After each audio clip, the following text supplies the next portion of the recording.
Olá, eu sou o Emerson Natividade.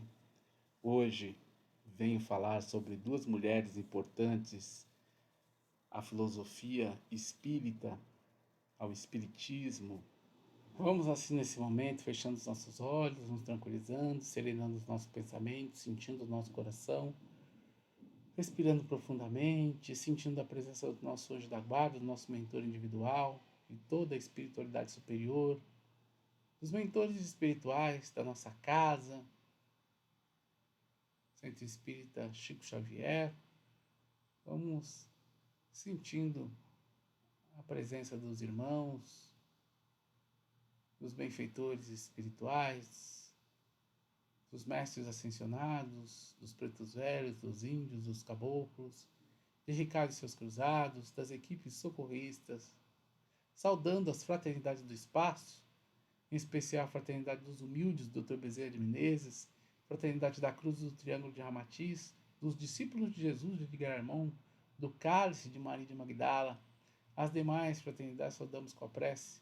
Nosso Divino Mestre e Salvador, fortalecei-nos e amparai-nos para que possamos lutar contra as forças do mal que tentam dominar o mundo. Veneráveis mensageiros celestes, auxiliares de Jesus, fortalecei-nos e amparai-nos para que possamos lutar contra as forças do mal que tentam dominar o mundo.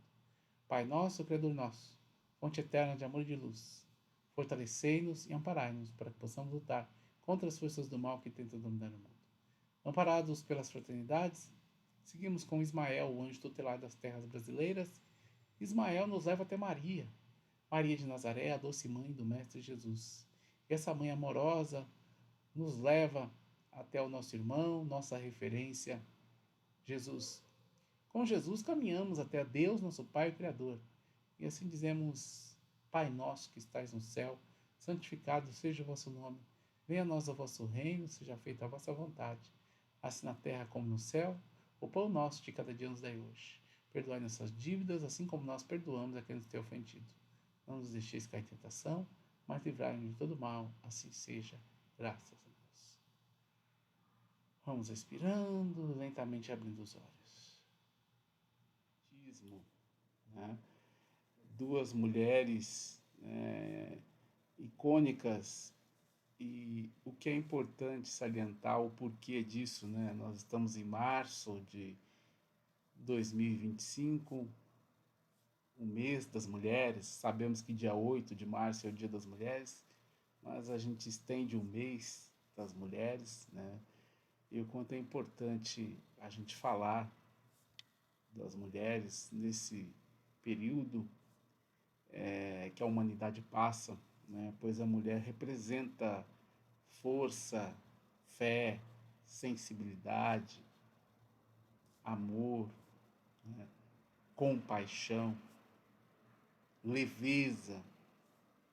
E é isso, essa energia feminina que a sociedade precisa para continuar na sua caminhada evolutiva. Sabemos das dificuldades que existem, principalmente as dificuldades energéticas, né? E o quanto é importante a gente vislumbrar exemplos, e vários exemplos que existiram na humanidade. Vou falar de duas, mas existem milhares de exemplos femininos, para que nós possamos pensar um pouco em como nós estamos utilizando o nosso tempo. Qual a qualidade que nós geralmente damos ao nosso tempo? E quando eu falo em qualidade, isso também reverbera principalmente na questão energética. Será que nosso tempo está ocioso demais? E essas mulheres, uma viveu 62 anos, a outra viveu 24 anos, e ambas fizeram tudo o que podiam fazer dentro desse período que estiveram encarnadas na Terra. Como você utiliza o seu tempo?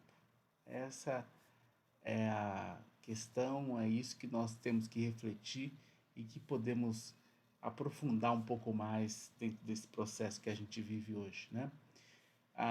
Vamos falar da Anália Franco, Anália Emília Franco Bastos, nascida em Resende. Muitas pessoas acham que ela nasceu em São Paulo, não. Ela tem uma afinidade com São Paulo, com o estado de São Paulo, né? Viveu muito tempo, maior parte da sua vida em São Paulo, mas ela nasceu em Resende, no estado do Rio de Janeiro. Resende é um município do Rio, interior do Rio, no dia 1º de fevereiro de 1853. Né? E desencarnou no dia 20 de janeiro de 1919, em São Paulo. Foi professora, foi jornalista, poetisa, escritora, trabalhou com filantropia. Inclusive dizem que ela, né, institucionalizou esse nome, filantropia, dentro da sociedade brasileira. Né? Durante os seus 62 anos de vida, ela foi responsável por fundar centenas de escolas,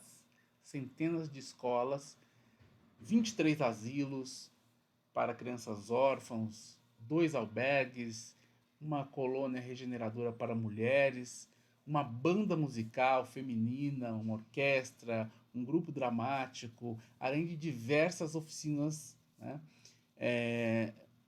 de manufatura, né, em 24 cidades do interior de São Paulo.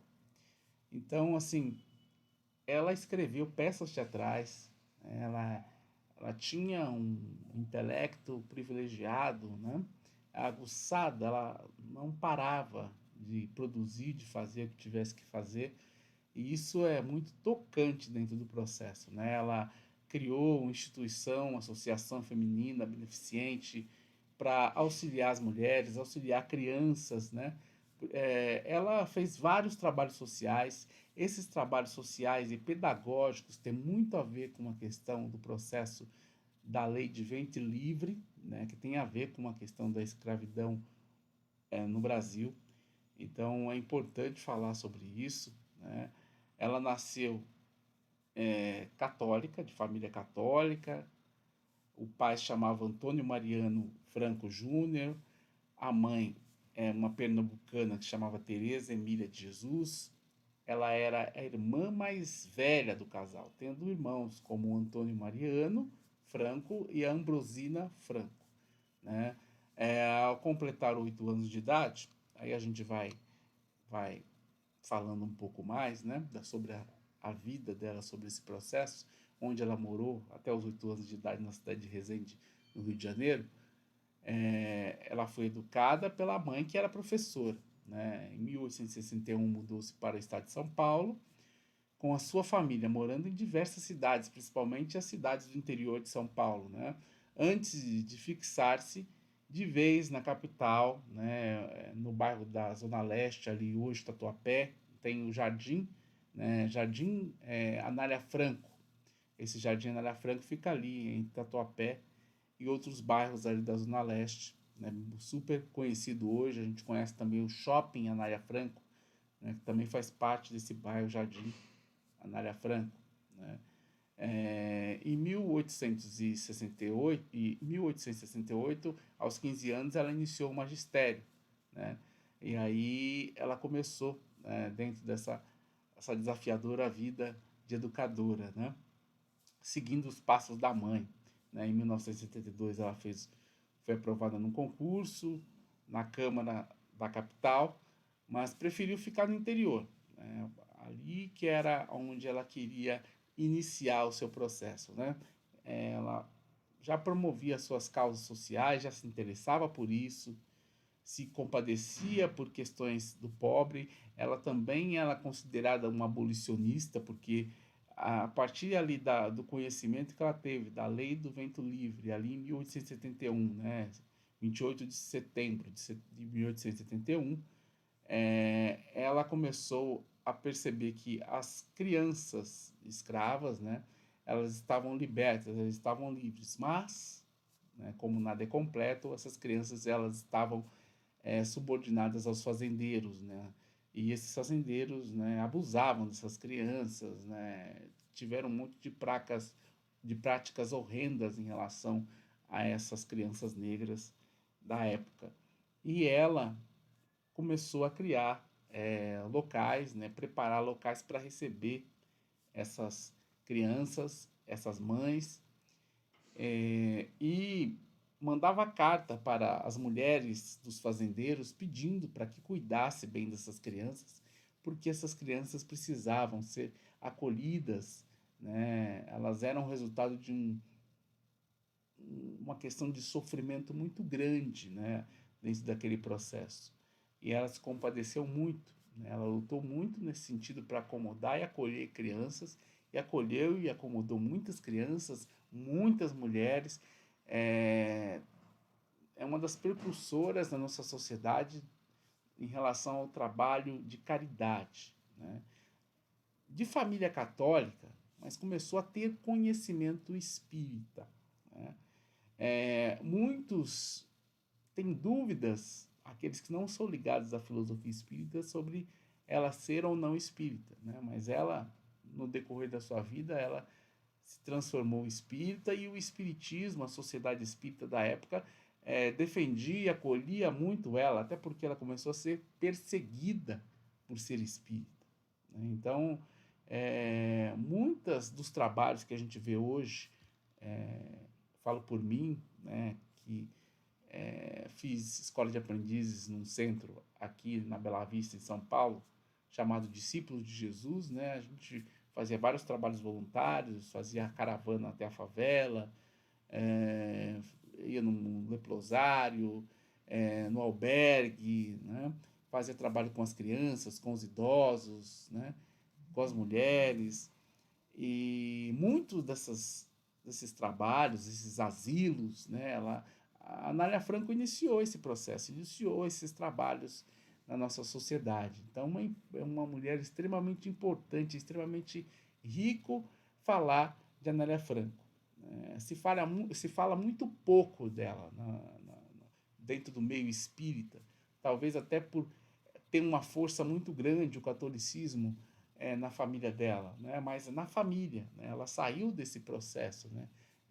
Sempre foi muito família, mas não abriu mão de lutar por um mundo melhor, lutar para ajudar as pessoas, né? Então, isso é o que é importante. Ela tem vários legados dentro desse processo, e é importante a gente olhar para isso de uma forma muito clara, rica, enriquecedora. E ela escreveu peça de teatro, ela contribuiu para artes, principalmente as artes cênicas, de várias maneiras, né? Dirigindo, atuando, né? É, iniciando esse processo, né, artístico, né? E trazendo também as mulheres da época que eram marginalizadas, as mulheres negras, né, para fazer essas obras, né, retratar essas obras. Então, o quanto é importante os romances que ela trouxe, vários romances que ela escreveu, né, o quanto é importante, ela falava do patriarcado, falava de várias situações, e as suas ideias, né, contrárias a tudo o que pregavam na época relacionado à escravatura, ao domínio do ser, né? Ela destacou-se com vários trabalhos de lutas e ideais, considerados pensamentos fora do padrão da época, né? Ela resolveu abraçar realmente a causa abolicionista. Ela fez parte desse processo, ela lutou diretamente, né? Principalmente acolhendo as crianças negras, né? As filhas, né? As mães na medida do possível, né? Então, o quanto foi importante a Anália Franco dentro desse processo. É, é importante salientar que a família, né? A família ela não lidava muito bem com essas questões, né? Mas a Anália enfrentou isso. Isso é muito importante. A primeira escola pública criada pela Anália Franco foi oferecida por uma das fazendas a que ela escrevia cartas pedindo ajuda para essas crianças. E o quanto foi relevante e importante essa primeira, porque a partir daí as outras começaram a vir. A casa fica em Jacareí, no norte do estado de São Paulo. Jacareí é uma cidade do interior de São Paulo. Tinha sido cedida pela proprietária, né, a mulher do fazendeiro, né? E era uma escola onde frequentavam-se crianças negras e crianças brancas, né? Então, ali já promoveu também a mistura, né, étnica, fazendo com que essas crianças também pudessem dialogar, né, se conhecer, extirpar essa questão de diferença étnica que se tinha na época. Então, isso é muito importante a gente lembrar disso. E vou falar um pouquinho mais sobre as questões linkadas, né? Porque a Anália Franco ela mobilizou-se muito para as causas dos desamparados, aqueles que eram expulsos da fazenda. Logo cedo, muitos deles viraram mendigos, moradores de rua, porque não tinham lugares para estar.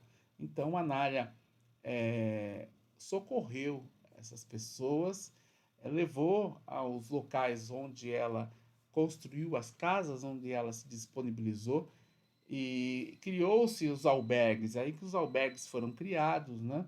Ou casas mesmo de assistência, de acolhimento, né? Que aí depois, né, foi se dado o nome de albergue, e casas beneficentes, né? E aí ela começou, e ela dava aula para essas pessoas, né, como professora, ela divulgava como jornalista, né? Ela era muito ativa, né, dentro do seu processo. Então, ela tinha uma força muito grande e há quem diga, as pessoas que conviveram com ela, que ela era uma pessoa iluminada, né? Uma pessoa de uma energia e de um sorriso diferente, né? E que a Anália Franco era sinônimo de trabalho. Então, quando a gente fala em Anália Franco, a gente pensa logo em trabalho beneficente, pensa logo em doação ao próximo, pensa logo em alguém que ajudou diretamente a direcionar aquelas pessoas que estavam perdidas no período de escravidão no Brasil, né? Principalmente as mulheres negras, as crianças. Os homens lutavam, tentavam manter sua família, mas muitos deles foram lutar em guerras, né? Foram direcionados, foram distanciados totalmente das suas famílias. Então, por isso que o trabalho dela foi direcionado às crianças, primeiramente, depois ao acolhimento das mães, das mulheres. Mas, logicamente, ela acolheu também muitos homens que faziam parte dessas famílias, ou a família toda, né? Então, o quanto é importante esse legado de Anália Franco, tá? A outra pessoa, a outra figura espírita que a gente vai falar um pouquinho, né, que viveu apenas 24 anos, mas 24 anos de muita intensidade, né, a Mei Mei, né, que tinha um pseudônimo, né, de Irmã de Castro Rocha, né, nasceu em Pará de Minas, né, 22 de outubro de 1922, em Belo Horizonte, dia 1º de outubro de 1946, ela desencarnou. Então, ela nasceu em Pará de Minas e desencarnou em Belo Horizonte 24 anos depois. Foi educadora brasileira, foi médium, né? E deixou vários legados dentro do seu processo, né? Ela nascida em Mateus Leme, né? Que fica em Paraná de Minas, filha de Adolfo de Castro e Mariana de Castro. Aos 2 anos de idade, a família transferiu-se para Itaúna, que é uma outra cidade ali. Aos 5 anos de idade, ficou órfão do pai, né? Cursou o ensino fundamental, matriculando-se numa escola normal de Itaúna. No segundo ano de curso, foi obrigado a abandonar os estudos por conta, né, de um nefrite que deixou-a acamada. Posteriormente, melhor de saúde, mudou-se para Belo Horizonte, em companhia de uma de suas irmãs mais velhas, a Alaide. Começou a trabalhar como substituta numa escola paroquial. Neste período, conheceu Arnaldo Rocha, né, com quem casou-se em 1942, aos 20 anos de idade, ou seja, ficou somente 4 anos casada.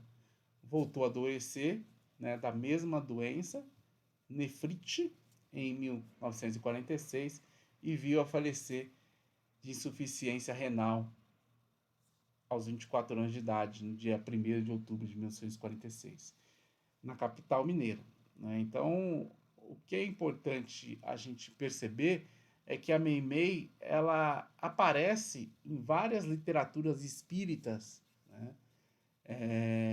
Então é importante salientar isso, né? No nosso lar, né? Quando o Emmanuel fala, né? Referindo-se a Blandina, Blandina era a Meimei, né? Que era filha do Tassiano e Helena. Não sei se vocês se lembram, né? No Ave Cristo, né? Ela também é mencionada. Então, tem vários textos espíritas que a gente traz a figura da Meimei através de outros nomes, se a gente ficar linkado a essas literaturas. E o quanto é importante a figura de Meimei encarnada nesse período, né, de educar as crianças naquele período, um período difícil, de início do século XX, né, em Minas, e o quanto ela teve que desbravar, né, enfrentar o machismo, enfrentar uma série de dificuldades, né, para conseguir fazer aquilo que ela sentia que tinha que fazer, que era educar, que era passar conhecimento, que era ensinar, né? Então, é uma figura importante para a filosofia espírita e é importante a gente falar dessas figuras que muitas vezes a gente escuta em alguma palestra ou até mesmo lê em algum livro, mas não sabe quem foi, qual foi a história, o que ela repercutiu, o que ela veio fazer aqui, né? Então é importante a gente olhar para isso de uma forma saudável, de uma forma límpida, né? E agregadora, né? Então eu queria trazer essas duas mulheres, essas duas figuras importantes, a Anália Franco, né, que foi uma precursora, né, da filantropia na sociedade brasileira, dos trabalhos de assistência ao próximo, independente da filosofia religiosa, que isso tem muito a ver com o espiritismo, né?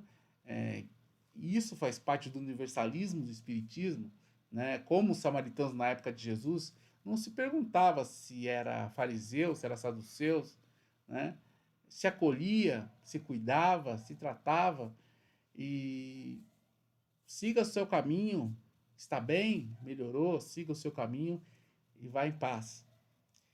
E o que é interessante das duas, tanto da Anália Franco quanto da Meimei, é que as duas eram duas educadoras, duas professoras, duas mulheres que passavam conhecimento num período muito difícil, né?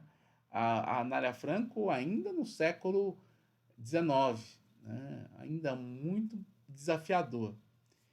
E a Meimei já no século XX, né? No início do século XX, ainda quando ali na Primeira Guerra, né? Tanto é que a Anália Franco ela morre com 62 anos de idade, ela morre da gripe espanhola. A gripe espanhola, que era uma pandemia da época, né? Que chegou no Brasil em agosto, né? Do ano anterior. Né? Então, é importante que na Primeira Guerra, essa pandemia, essa epidemia, né? Ela foi responsável por vários desencarnes, né? Várias pessoas desencarnaram de gripe espanhola. E isso afetou diretamente as lutas, né? As batalhas da Primeira Guerra Mundial. E a Anália Franco foi uma das vítimas desse processo, faz parte. Né? E já a Meimei, né, de nefrite, né, que é uma outra anomalia. Né? Não vou entrar aqui no mérito, mas é importante a gente estudar essas mulheres, estudar o que está por trás, né, de todo esse processo, né, no qual elas contribuíram, né, para a continuidade, né, do espiritismo no Brasil e, consequentemente, hoje, né, o Brasil é o país mais espírita do mundo. E isso se deve também a essas mulheres. E se deve a outras mulheres também, né, que fizeram parte da nossa sociedade. Em breve eu vou falar sobre a autora do livro, né, Memórias de um Suicida. Sabem quem é? Quem é a autora de Memórias de um Suicida? Ivone do Amaral Pereira. Ivone do Amaral Pereira nasceu na cidade de Valença, dia 24 de dezembro de 1900, Minas Gerais. E desencarnou em 9 de março de 1984. Naquele ano que ela desencarnou, ela iria completar 84 anos. Marcou sua vida, a sua trajetória nessa encarnação enquanto costureira e médium, conhecida por várias mediunidades. Autora de diversos livros psicografados. O que é marcante salientar que a penúltima encarnação de Ivone Pereira foi como Leila Vilares de Guzmán, uma jovem espanhola que suicidou-se no rio Tejo aos 20 e poucos anos. E isso marcou a trajetória dela. E, inclusive, o livro Memórias de um Suicida vem muito dessa experiência vivida na vida anterior. A Ivone foi uma das médiuns mais respeitadas no Brasil, autora de romances bastante conhecidos. Dedicou anos à desobsessão e ao receituário mediúnico homeopático. Filha de Manuel José Pereira Filho, um pequeno comerciante, e da mãe Elizabeth do Amaral. Foi a primeira de 6 do casal. A mãe já havia sido casada e já teve um filho nesse primeiro casamento.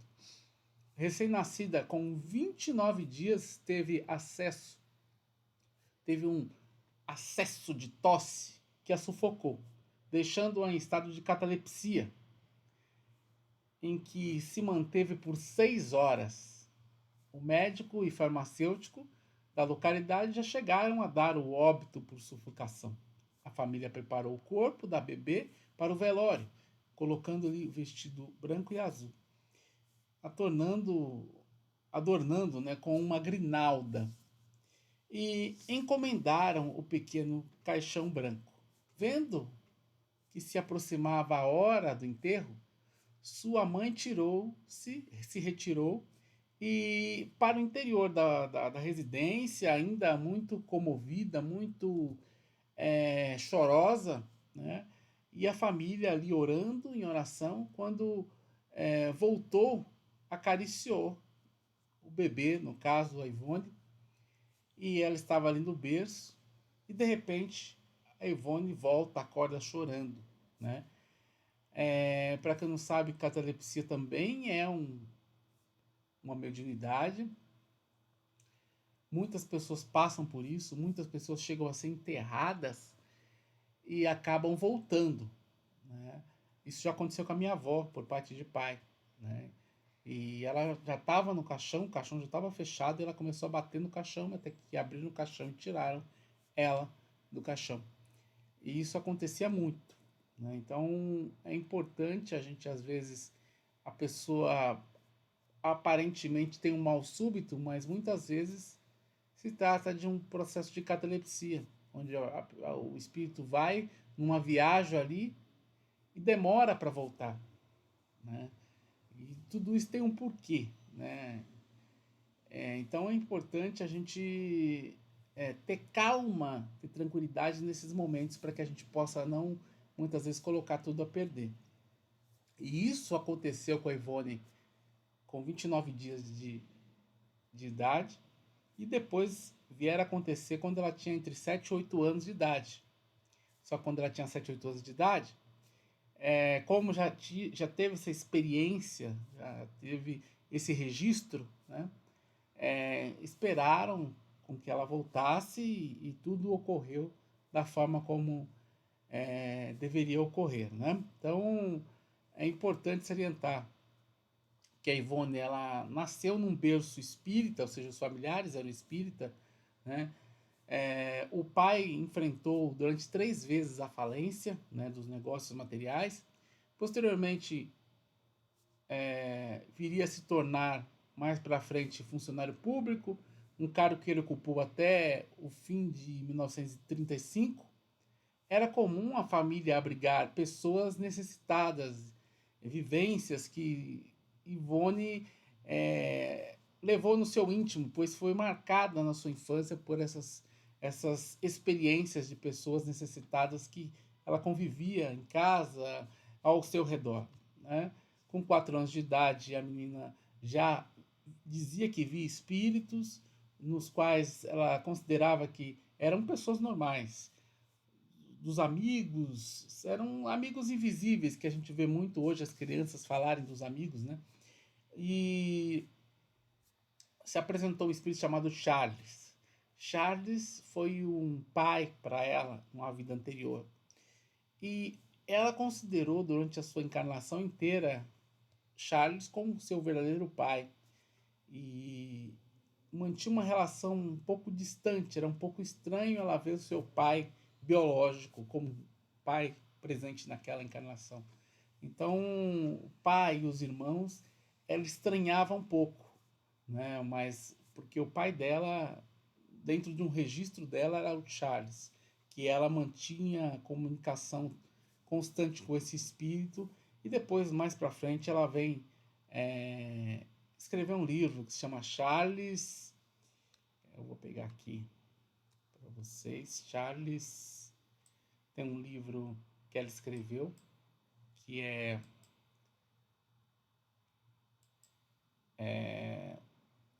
Leila, a filha de Charles, ou seja, na encarnação, enquanto ela na vida passada era espanhola, ela se chamava Leila e ela era a filha do Charles.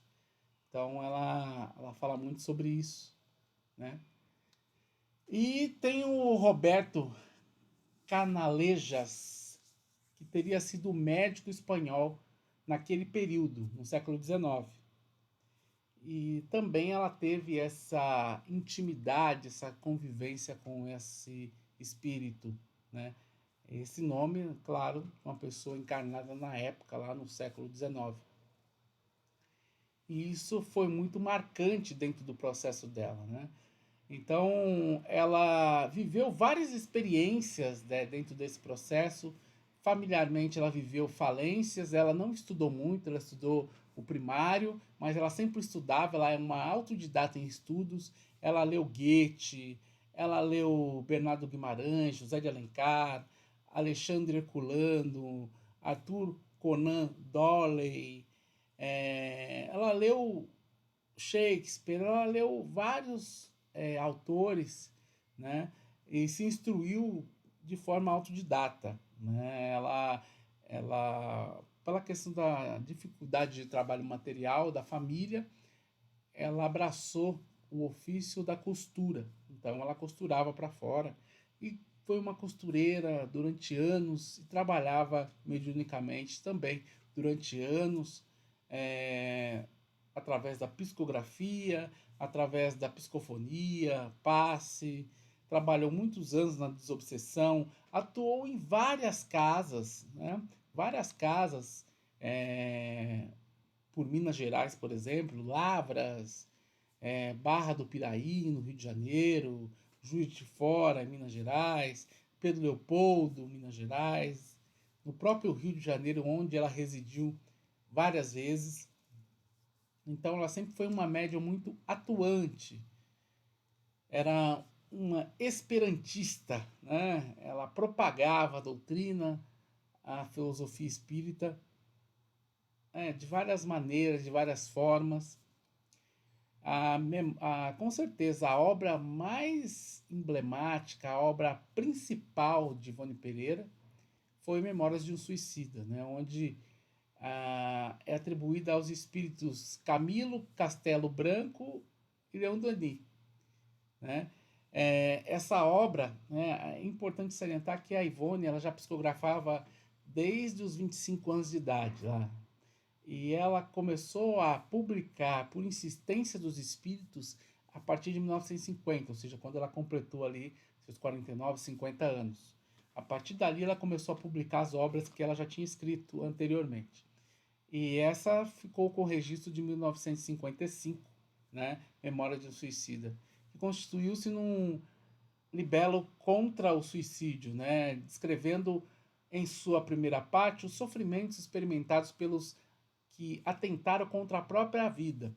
Na segunda e na terceira parte, focaliza os trabalhos de assistência e de preparação para uma nova encarnação. Esta obra é considerada um marco da literatura mediúnica brasileira, né? É o melhor exame sobre o suicídio sob o ponto de vista doutrinário do espiritismo ou doutrinário espírita. Então é importante a gente salientar que muitos que nós vivemos várias e várias encarnações e dentro desse processo encarnatório, nós com certeza já tivemos existências onde nós ceifamos a própria vida, né? Então, somos um suicida e o quanto isso marca e o quanto quando a gente lê essa obra a gente se reconhece em alguns aspectos, né? Então, eu recomendo que todos leiam essa obra. Eu me lembro muito bem como se fosse hoje. E quando eu comecei a estudar a escola de aprendizes, quando eu comecei a fazer os trabalhos, né, e comecei a conhecer assistência espiritual, né, para dar paz e tudo mais, o primeiro livro que me recomendaram foi Memórias de um Suicida. Então, eu estranhei a priori, mas adquiri o livro, não foi difícil adquirir, e o livro não é um livro fino, né, é um livro bastante, né, tem muita leitura ali, muitas histórias ali, e eu li ele de uma forma muito intensa e muito rápida, né? Então me marca muito essa obra da Ivone Pereira. E tem outras obras que ela escreveu, que ela psicografou, Nas Telas do Infinito, Amor e Ódio, Tragédia de Santa Maria, Ressurreição e Vida, Nas Foragens do Pecado, Cavaleiros de Numières, né, que faz parte de uma trilogia, mostra a suposta encarnação da médium, ainda na França, na personalidade de Beth Sommelier, Surmeville, essa é a pronúncia. O drama de Bretanha, dramas da obsessão, sublimação, e o que eu já tinha citado, né, tem outros, né, tem A Luz do Consolador, a família espírita, mas Leila, a filha de Charles. Esse, talvez, para ela, seja uma obra extremamente importante por conta da ligação dos espíritos que a acompanharam no início dessa encarnação, acompanharam dentro desse processo, né? Então, é importante a gente perceber que a Ivone Pereira, ela é um marco da literatura espírita, através principalmente do livro Memórias de um Suicida, principalmente através do que é percebido do outro lado da matéria, né? Lá no plano espiritual, e como a gente lidar com essas questões, né? Então, o quanto é importante a gente perceber isso, perceber que nós muitas vezes nos achamos sozinhos, mas nós não estamos sozinhos nunca, né? É importante sim a nossa vibração, é importante sempre nós estarmos elevados, né? Mas até em momentos difíceis, em momentos muito difíceis, em momentos onde há uma obsessão pesada, uma subjugação, nós estamos sendo assistidos ali. E muitas vezes não temos força para sair dessa situação. E temos que encontrar força de alguma forma, se sobrepujar em relação a tudo isso para conseguir elevar essa vibração, né? E é claro, contar com a ajuda de benfeitores espirituais somente não, mas também daqueles amigos encarnados que aparecem na nossa vida, no nosso dia a dia, estão ali, estão aqui, que possamos olhar para cada um deles e os reconhecer nesses momentos de dificuldade. Então, Ivone do Amaral Pereira também é uma médium extremamente importante dentro da nossa seara, né? Vê que nós falamos sobre as mulheres no mês de março, né? Dia 8 de março, Dia das Mulheres, mês de março, mês das mulheres. Falamos sobre Meimei, né? Falamos sobre Anália Franco e agora falando sobre Ivone do Amaral Pereira. O quanto é importante a gente falar sobre essas mulheres que são muitas vezes percursoras nas suas cidades, nas suas localidades, trazendo a boa nova, através da psicografia ou através de uma absorção, como eu posso dizer, de uma percepção da espiritualidade através de mensagem, através de orientação, né? Uma escuta, tudo isso faz parte desse processo e desse universo de dois mundos, né? Tanto a materialidade quanto a espiritualidade, né? E para ela era muito difícil, porque como ela tinha a vidência muito acentuada, para ela era muito difícil distinguir o que era espírito do que era matéria. Então, o Chico passou por isso em algum momento, né, da sua encarnação, quando ele dizia que era difícil distinguir se é encarnado ou não, e perguntava para o Emmanuel, é encarnado? Né? É desencarnado? Enfim, e a Ivone, ela aprendeu, né, a discernir, a distinguir um do outro na lida, né, no dia a dia, na experiência, né? E ela sempre estudou por ela mesma, né? Ela nunca não tem uma formação e nunca também esperou que alguém a desse ou chamasse. Não dava para estudar na escola, ela encontrava outras maneiras, outras possibilidades para adquirir conhecimento. E isso é muito, muito importante, muito, muito relevante dessa grande mulher brasileira, né? Que psicografava livros e nos deixou aí aos 83 anos de idade. Teve homenagens, deu homenagens, 10 anos depois deu homenagens. Se não me engano, a revista Reformador fez uma homenagem para ela. Então, viva Ivone Pereira, viva Meimei, viva Anália Franco, viva o Espiritismo enquanto filosofia de vida, enquanto prática dos ensinamentos de Jesus Cristo, que possamos vivenciar, que possamos não engessar essa filosofia maravilhosa, que não tem dogma, não tem ritual, segundo Kardec, né? Que possamos desmistificar, né? O espírita não tem... O espírita indivíduo ele pode ser de direita ou de esquerda, mas qual é o princípio do Cristo? Cristo não ajudava fulano porque ele era de esquerda ou de direita. Ele ajudava porque ele era irmão, né?